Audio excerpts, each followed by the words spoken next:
asalaamaaleykum mbokk yi ñi nga am mbégte dalal leen ci seen xibaaru météo bu mujj ci semaine bile li ci gën a fës nag doon température yoo xam dana wàcc bu baax seddaay bi dana gën a fës ci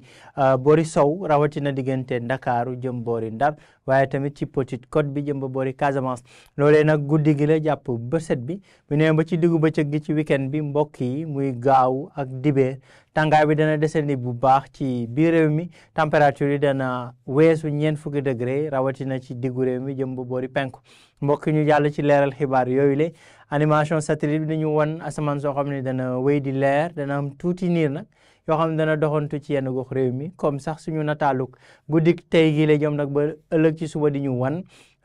température yi mbokk yi dana xaw a dal bu baax niñ ko waxee ci tàmbali gi ngelaw li dana jógee boori bëj gànnaar ak sow muy ay alizé maritime dana tax température wàcc bu baax 10 degré ak juróom ñett ba juróom ñeent muy température yi gën a néew ñu ngi koy séntu ca booru Ndar waaye tamit Mbuur ak Ziguinchor bu ñu méngalee température yi ak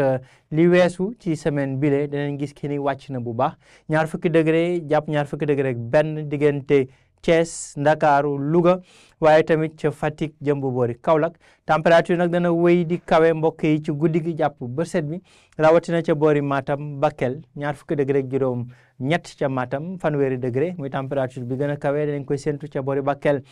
ëllëg mbokk yi ci gaaw gi niñ ko waxee ci tàmbali gi jant bi dana fës bu baax ci réew mi température yi dana kawe lool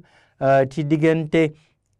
Kaffrine jëm ba boori penku réew mi température dana dalee ci 40 degré jëm ba 40 degré ak ñeent 40 degré ak ñeent yooyu ñu ngi koy séntu ca boori Bakel 40 degré ak ñett ca Matam 40 degré ak ñaar ca boori Bakel bu ñëwee ba boori sow foofee température dana wàcc bu baax tamit 20 degré ak juróom ca Ndakaaru 20 degré ak juróom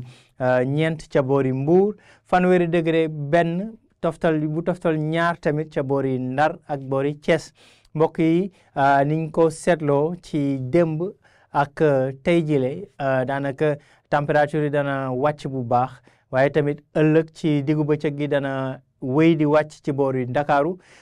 jëm nag ba boori Mbuur ak lenn gox yi ci digg réew mi waaye dana kawe bu baax nag ci boori penku foofee 40 degré ak ñett ba ñeent mooy température yi gën a kawe ñu ngi koy xaarandi ca Matam ak Bakel séntu ñu taw nag diggante tey ci guddi gi jëm nag ba ëllëg ci suba asamaan su dal lay doon ca boori Kédougou di leen fàttali rek ni démb ci guddi yi jot nañ am ay taw yi nag mi gën a fësee ci diggante Kédougou jàpp Bandafassi ak Dakateli taw mi toll na ci diggante 10 millimètres jëm ba 10 millimètres ak ñaar li moo gënoon fës ci xibaar yi mbokk yi ñu leen di jox dig daje altine incha allah ci yeneen xibaar météo jërë ngeen jëf